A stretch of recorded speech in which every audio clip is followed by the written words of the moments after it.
Bano I know ऐसा लग रहा होगा कि मैम बहुत टाइम जा चुका है, कॉलेज के प्रीलिम्स आ रहे हैं, हम लोग का टर्मिनल एग्जाम आ रहा है, अगर अगस्त से भी शुरू किया तो will be able to complete our syllabus, कैसे पढ़े, क्या करें, जीरो से शुरुआत करना है क्योंकि पीसीएमबी या पीसीएम का टेक्स्ट बुक खोला ही नहीं है यार अभी तक. So stay tuned for the entire video and we will discuss the entire strategy of how do we score above 80% in Maharashtra Board 2026. Hi Varando, welcome to our channel. So सबसे important ये है कि अगस्त का month आ गया है.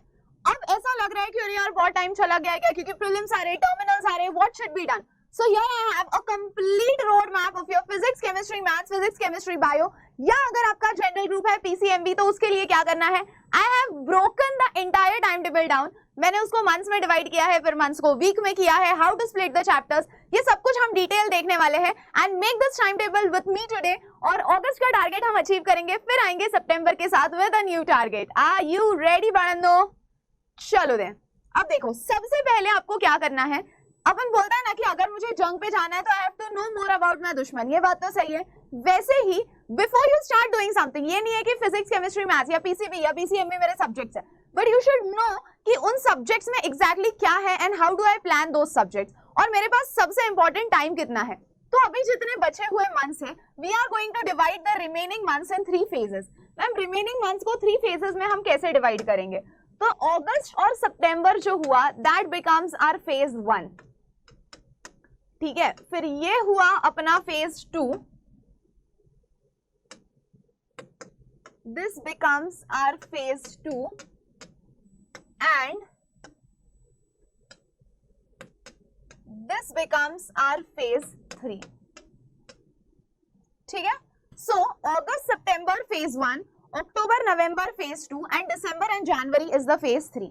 अब एक बात याद रखना है सबसे important. Okay, you have divided the time in 3 phases. Now we'll deal with phase 1 which is August and September. अब phase 1 के साथ कैसे डील करें? तो देखो अभी अगर आप वैसे देखा जाए तो फेज 1 और फेज 2 में से 60% सिलेबस आपका इधर हो जाना चाहिए.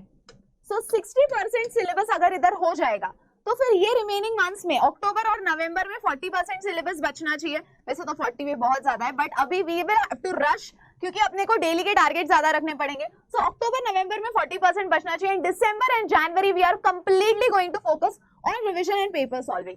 Now August and September is your phase 1. अब आपको क्या करना है, हर महीने में मतलब हर मतलब अगस्त और सितंबर बराबर है. तो फिजिक्स के 4 टॉपिक, केमिस्ट्री के 4 और मैथ्स के 4. बायो, अगर आपका बायो होगा तो मैथ्स की जगह बायो लिख लो, और पीसीएमबी होगा फिर तो भाई तुम बहुत क्या बोलते हो उसको सख्त हो, तो फिर तो और एक 4 यहाँ पे ऐड हो जाएगा. सो अगस्त में पीसीएम के 4 चैप्टर्स कर लो. And same when it comes to September.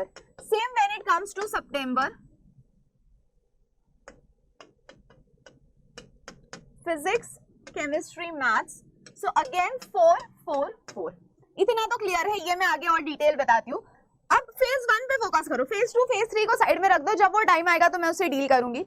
अब ये जो 4 चैप्टर्स आप करने वाले हो, मतलब मान लो अगर आपने कर लिया अगस्त में 4, सितंबर में 4 हर सब्जेक्ट के, अगस्त में 4, सितंबर में 4 हर सब्जेक्ट के, ठीक है. तो यहाँ पे 4, 4, 4 हुआ पीसीएम, और यहाँ पे भी 4, 4, 4 हुआ पीसीएम, ठीक है. तो अब क्या होगा, 4 1 4, 4 2 8. मतलब यहाँ पे आपने फिजिक्स के 8 चैप्टर अगस्त और सितंबर में हो गए.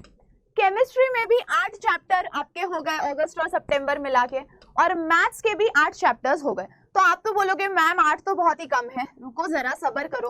अब ये 8 चैप्टर्स कौन से होने चाहिए? तो ये 8 चैप्टर्स वो चैप्टर्स होने चाहिए जिनका वेटेज बहुत ज्यादा है. If I talk about chemistry, transition and inner transition elements, group 16, 17 and 18, coordination compound, electrochemistry, halogen derivative, aldehyde ketones and acid and chemical thermodynamics. तो ऐसे जो 8 चैप्टर्स है जिनका मैक्सिमम वेटेज है वो आपके अगस्त और सितंबर में होने चाहिए. 4 फिजिक्स के टॉपिक्स अगस्त में, ठीक है. फिर उसके बाद इधर, फिर इधर, फिर इधर, फिर इधर, फिर इधर, समझ गए, ठीक है. October and November is another phase, वो हम आगे देखेंगे. अब मैम आपने तो बोला है कि हमको हर महीने 4 चैप्टर्स हमारे होने चाहिए, फिजिक्स के 4, केमिस्ट्री के 4, मैथ्स के 4. अब वो डिवाइड कैसे करें? तो अगेन मैंने उसको ब्रेक डाउन कर दिया है. अब मैम 4 टॉपिक्स आपने करने बोले, अब आपने इसको कैसे ब्रेक डाउन किया? तो अगस्त में 4 वीक है, वीक 1, वीक 2, वीक 3, वीक 4. अभी फर्स्ट वीक में आपको टारगेट रखना है कि मेरे को take 1 week at a time, बहुत दूर की मत सोचो। मेरे को ये वीक है, मंडे से सैटरडे तक का टाइम है, 2 दिन में एक फिजिक्स का चैप्टर निपटाना है, 2 दिन में केमिस्ट्री का एक चैप्टर निपटाना है, 2 दिन में मैथ्स का एक चैप्टर निपटाना है। So 1 day you will see the 1 short video and 1 day you will solve the previous year question. So 2 दिन में अभी फटाफट करना शुरू कर दो। फिर वीक 2 आएगा, same Monday to Saturday target करना है सेकंड फिजिक्स का टॉपिक। ऐसे मत समझना मैंने 2 फिजिक्स के टॉपिक बोल दिए वीक में, दिस इज सेकंड फिजिक्स का टॉपिक ले लो, फिर वो वीक में और एक केमिस्ट्री का और एक मैथ्स का, फिर और एक फिजिक्स, ऐसे करके हर महीने में आपको, मतलब मान लो यहाँ पे आ गया अगस्त और यहाँ पे आ गया सितंबर, तो how will you do it? तो फिजिक्स के 4 चैप्टर, केमिस्ट्री के 4 चैप्टर और मैथ्स के 4 चैप्टर, ये आपको अगस्त में करना है, और सितंबर में भी 4 4 4। तो ऐसे करके हर सब्जेक्ट के 8-8 चैप्टर्स तो आपके हो गए, बराबर है। So this is about phase 1 August and September. फिर हम अक्टूबर में क्या करेंगे? फिर अक्टूबर में और 4 चैप्टर्स कर लो, 4 फिजिक्स, 4 केमिस्ट्री, 4 मैथ्स, या उसकी जगह बायो लिख लो। तो आपके टोटल कितने हो गए? अगस्त में 4 किए 4, सितंबर में 4 किए 8, और इधर 4 किए 8, 9 10 11 12 चैप्टर्स तो हो गए। है टोटल कितने चैप्टर्स? 16 चैप्टर। जो बचे हुए बाकी के चैप्टर्स है वो तो छोटे ही रखना, मतलब जैसे polymer, introduction to polymer chemistry, biomolecules, फिर केमिस्ट्री इन एवरीडे लाइफ, और 3 तो बकवास चैप्टर है, यही हो गए। और 4th वाला उसमें या तो आयोनिक इक्विलिब्रियम या अमाइंस ले लेना, इतने 4 छोटे टॉपिक्स है।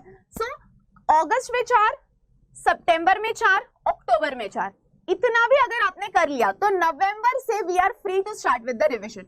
बट प्रोवाइडेड वीक को भी कैसे ब्रेक डाउन किया है वो मैंने आपको बता दिया। मंथ्स तो ब्रेक डाउन आपको समझ गए, वीक भी कैसे करना है। वीक 1 में मंडे ट्यूसडे फिजिक्स कर लो, Wednesday Thursday chemistry, Friday Saturday maths.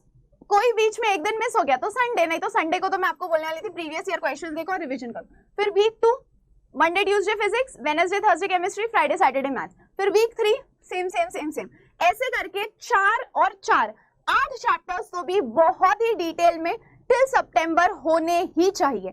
आई बात समझ में? और अगर आप ये टाइम टेबल फॉलो करोगे तो आई डोंट थिंक बच्चों कि ऐसा होगा कि आपका सिलेबस ही कंप्लीट नहीं होगा, क्योंकि महाराष्ट्र बोर्ड में ये होता है की करेक्शन्स ना ते खूप चांगलं करत नाही, पेपर कधी कधी इजी काढतात पण करेक्शन्स खूप स्ट्रिक्ट करतात, और वो स्ट्रिक्ट करेक्शंस होता है, इसी के वजह से we have to focus more on paper solving. So please follow this time table whatever I have given you, और कुछ भी डाउट होगा तो comment below and I will come up with another video for you. So तब तक हंसते रहो, खेलते रहो, खुश रहो, be positive, keep smiling, bye bye.